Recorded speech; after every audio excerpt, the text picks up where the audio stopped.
Permettons aussi à la forêt d'être mieux éclairée et de se reboiser d'elle-même. Le domaine social interpelle également les exploitants forestiers et concerne un ensemble de réalisations au service du bien-être des travailleurs. Premièrement, nous sommes logés gratuitement, bien sûr. On a l'eau, on a le courant, le centre de santé est là, les premiers soins sont gratuits. Les gens qui pensent qu'aujourd'hui l'exploitant forestier est un destructeur, non, loin de là. Il crée au sein de l'exploitation, il crée une économie. Ces réalisations sociales concernent également les populations riveraines, notamment les peuples autochtones. SID avec le recrutement des points focaux Baka, qui sont les Baka dont les représentants Baka au sein de la plateforme sont formés par SID et gagnent un salaire. Et derrière ça, servent de relais entre la SID et les communautés qui sont autour des 3 UFA. Et lorsqu'ils ont un problème de doléance et toutes leurs préoccupations sont prises en compte à travers ces points focaux. Et derrière ça, ils bénéficient aussi à travers le fonds de développement local des micro-projets. Comme cette année, on est en train de construire un foyer communautaire au campement Baka de Bangonam. Et le plus souvent, la dotation des tables bandes et des fournitures, de matériel didactique pour leurs écoles. Nous créons autour de nos concessions des comités paysans forêt qui sont voués à la protection aussi du patrimoine. Au sein de la CUF, nous communiquons aussi à travers un journal. Quelles sont les réalisations sociales qui ont été effectuées, qui soient à travers les populations, la création de puits, la création de salles de classe, la distribution de produits pour le traitement du cacao, les orphelinats, les léproseries, les écoles. Tout cela est retranscrit à travers le journal. Si l'on peut apprécier la dynamique citoyenne en cours dans les exploitations forestières légales ou certifiées, il reste que le domaine de la foresterie continue à entretenir la funeste réputation de grand foyer de propagation du VIH-Sida. Par ailleurs, le gisement d'emploi que génère le secteur de la foresterie reste peu ouvert aux femmes. Seule une sensibilisation soutenue pourra efficacement laver cet important secteur d'activité des 2 taches noires sus-évoquées. Voilà, dans le reportage que nous venons de voir, le directeur de l'entreprise forestière qui était interviewé, a brossé en quelques lignes un peu toutes les réalisations sociales qu'il y a autour des exploitations forestières, mais on est toujours quand même impressionné par le contraste terrible entre les activités économiques importantes dans les entreprises forestières et la relative pauvreté des localités où sont implantées les dites entreprises. Alors, qu'est-ce qui fait problème? Est-ce le non-versement de la redevance forestière aux communes riveraines, le non-recrutement de la main-d'œuvre locale ou alors la sous-évaluation des salaires? Je crois qu'il faut que le Camerounais s'enlève de la tête de croire que l'exploitation forestière à elle seule va faire développer le pays.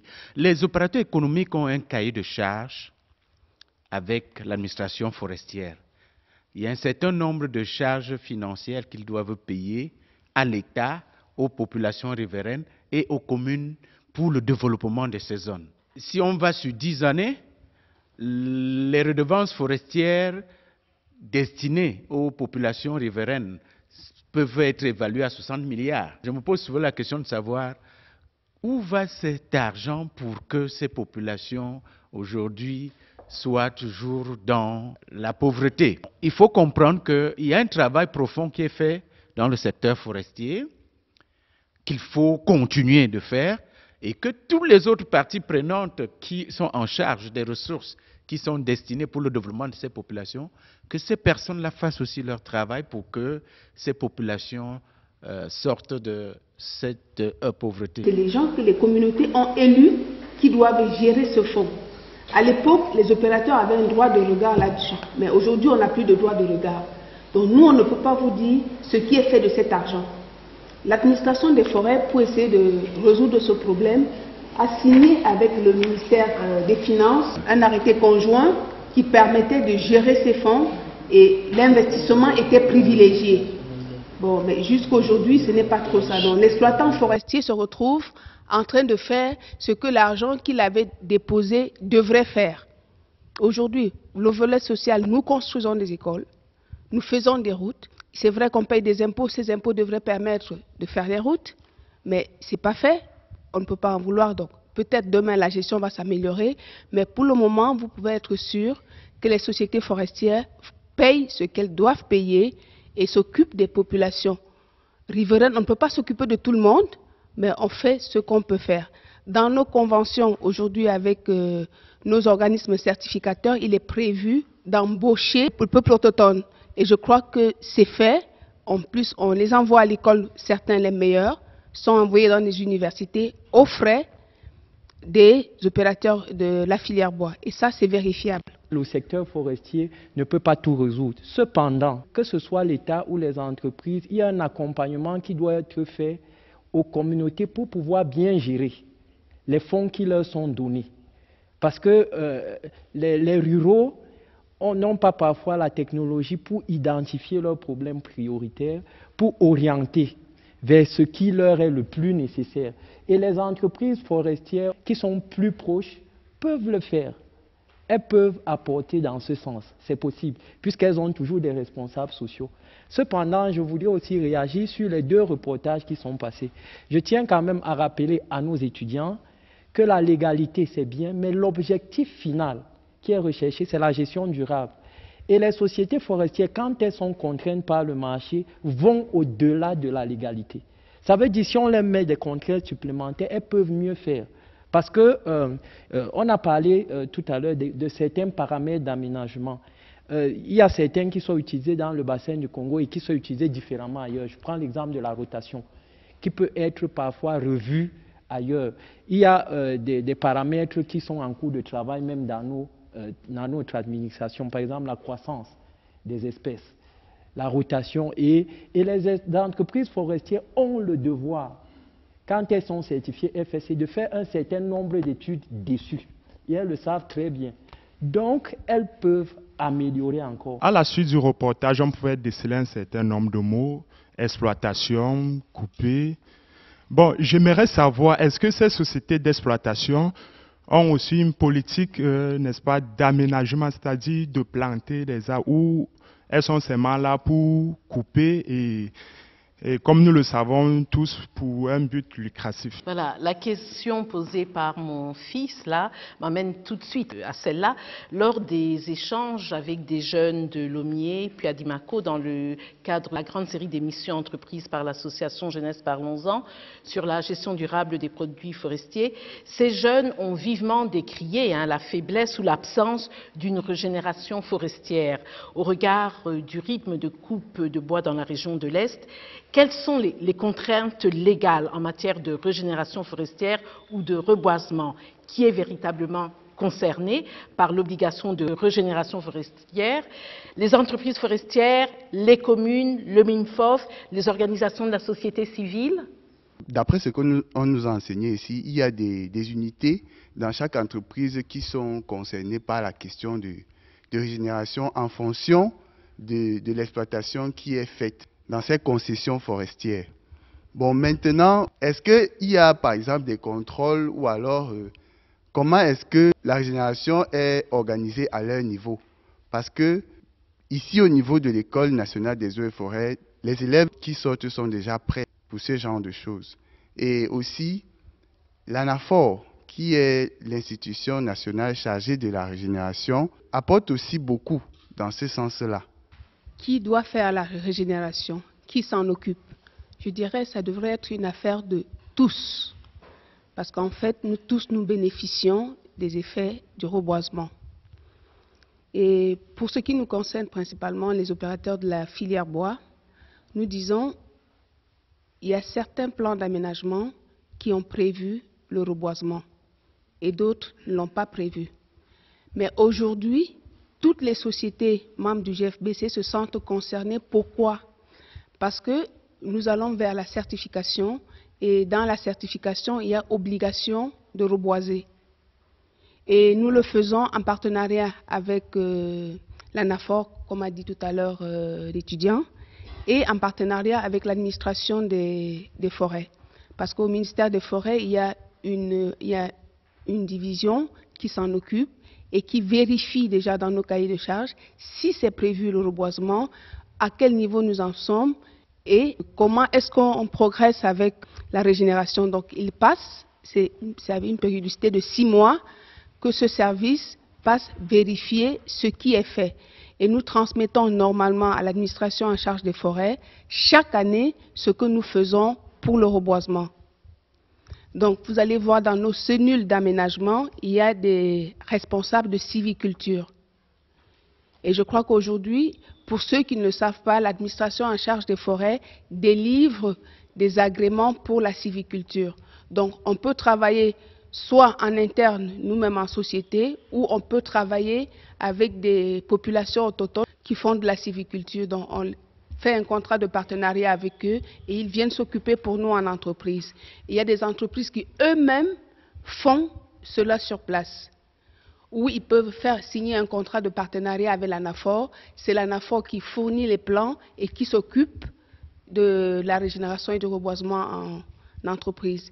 Il y a une question qui a été posée tout à l'heure de savoir est-ce que nous on fait des études dans nos unités d'aménagement. Effectivement, chaque unité d'aménagement va un peu plus loin que nous demande aujourd'hui la légalité. Nous avons des placettes permanentes que nous avons et à l'intérieur on fait des études. On peut vous dire, il y a aujourd'hui des sociétés qui sont capables de vous parler de la SAMELA sur 10 ans, sur 20 ans et ces données sont mises à la disposition du ministère en charge des forêts.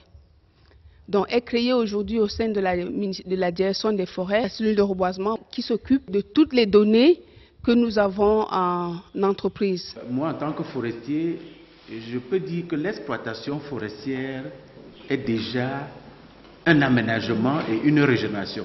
Parce que quand vous coupez l'arbre, ça permet d'ouvrir la forêt et les petits grandissent. Donc, l'exploitation forestière même participe de la régénération naturelle de la forêt. Mais le gouvernement a quand même mis en place un certain nombre de dispositifs législatifs, réglementaires et institutionnels pour accompagner la régénération et le reboisement des espaces dégradés. Vous avez la politique forestière qui définit déjà un cadre pour la régénération.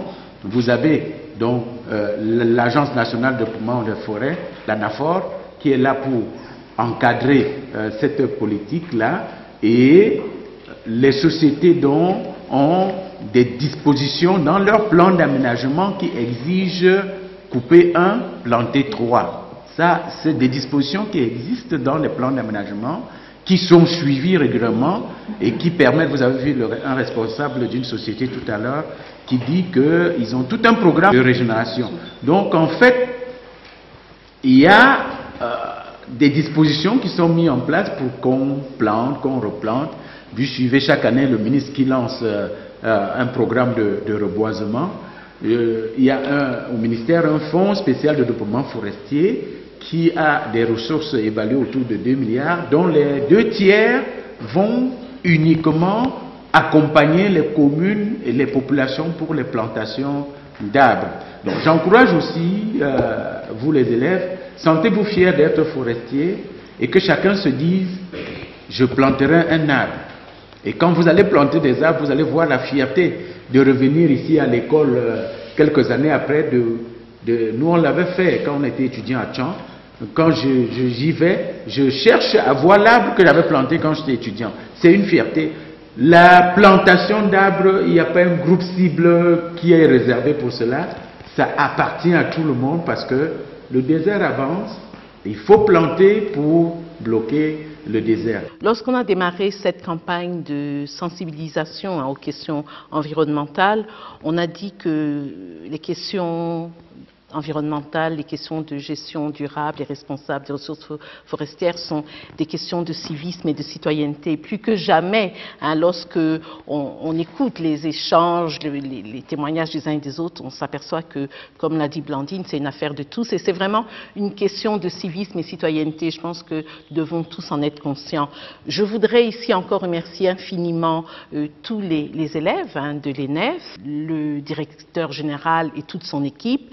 remercie infiniment les personnes ressources qui ont participé et peut-être apporté quelques lumières à toutes les interrogations que vous, étudiants, avez, mais vous avez largement contribué parce qu'on s'aperçoit que vous êtes très au fait quand même de certaines choses.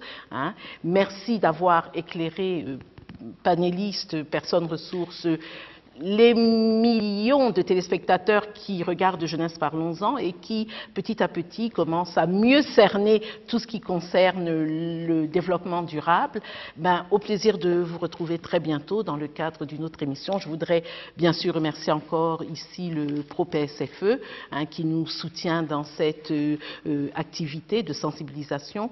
Au plaisir de vous retrouver très bientôt pour d'autres discussions qui feront avancer, nous l'espérons, la société et qui vont concourir à rendre notre pays, cher et beau pays, prospère.